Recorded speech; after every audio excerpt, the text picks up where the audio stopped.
नमस्कार, आपका अपने चैनल केलांचल टाइम्स पर बहुत बहुत स्वागत है। मैं हूं आपके साथ मानसी त्यागी। कल्पना सोरेन का वक्त आ गया।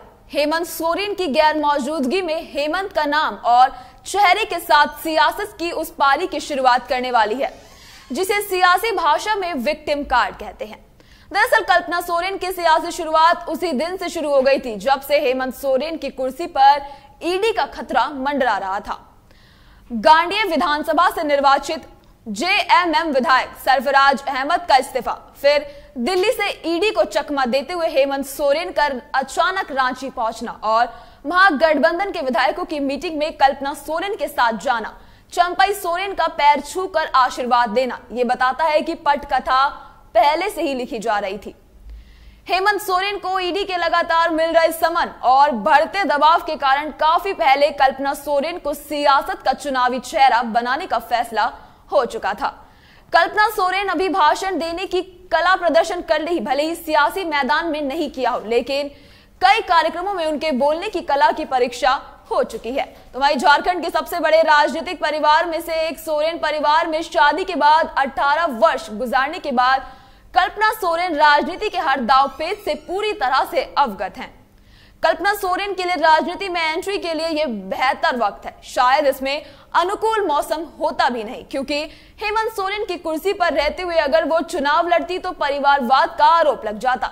लेकिन अब कल्पना सोरेन बीजेपी सरकार की कथित तानाशाही की शिकार बनकर जनता के सामने आएंगी। यही कारण है कि उन्होंने सोशल मीडिया एक्स पर भावुक संदेश लिखा, जब तक हेमंत जी हम सभी के बीच नहीं आ जाते, मैं आवाज बनूंगी। कल्पना सोरेन ने गिरिडीह में जेएमएम के स्थापना दिवस समारोह से सक्रिय राजनीति में आने का फैसला एक रणनीति के तहत लिया है। गांडिया विधानसभा क्षेत्र गिरिडीह जिले में ही है और कल्पना की सियासी एंट्री भी वहीं से हो रही है। जाहिर है कि कुछ भी अचानक नहीं है। अगर बीजेपी और केंद्र की एजेंसियों का अपना तरीका, तो जेएमएम ने भी इस चुनाव के लिए अलग तरीके की रणनीति बना ली है। कल्पना सोरेन के मायके ओडिशा में है, ऐसे में उनके अनुसूचित जनजाति के लिए आरक्षित सीट से चुनाव लड़ने में परेशानी हो सकती थी। इसलिए कल्पना सोरेन के लिए सामान्य सीट गांडिया को खाली कराया गया।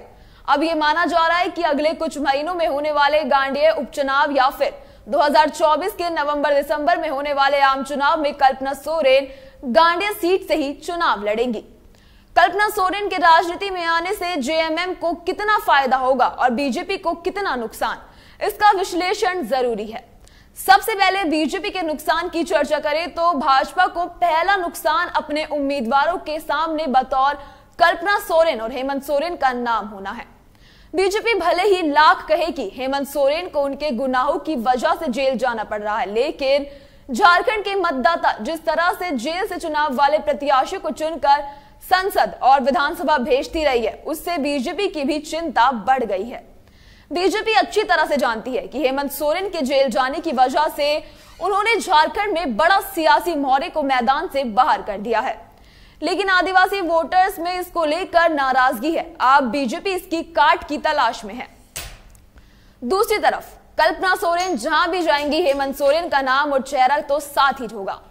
इसके अलावा कल्पना सोरेन के अपने व्यक्तित्व का भी प्रभाव पड़ना तय है। बीजेपी चुनावी मैदान में हेमंत सोरेन को उसी तरह से भ्रष्टाचारी नहीं बता पाएगा जिस तरह से बिहार में लालू यादव को बताती रही है। इसकी मिसाल पिछले दिनों सीएम चंपई सोरेन के विश्वास मत के दौरान देखने को मिला था।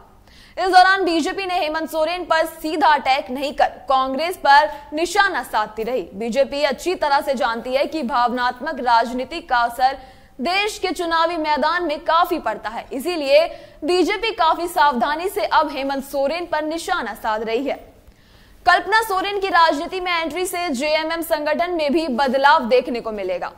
जेएमएम प्रमुख शिबू सोरेन इन दिनों काफी अस्वस्थ हैं, इसी कारण वो सक्रिय राजनीति से दूर हैं। तो वही हेमंत सोरेन जेल में हैं, इसलिए संगठन की बड़ी जिम्मेदारी भी अब कल्पना सोरेन के कंधे पर होगी।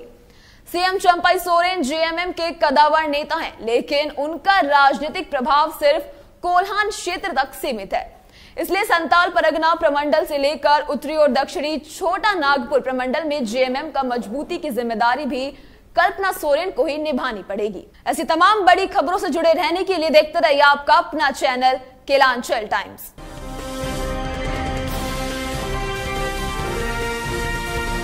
केलांचल टाइम्स, हर खबर पर हमारी नजर।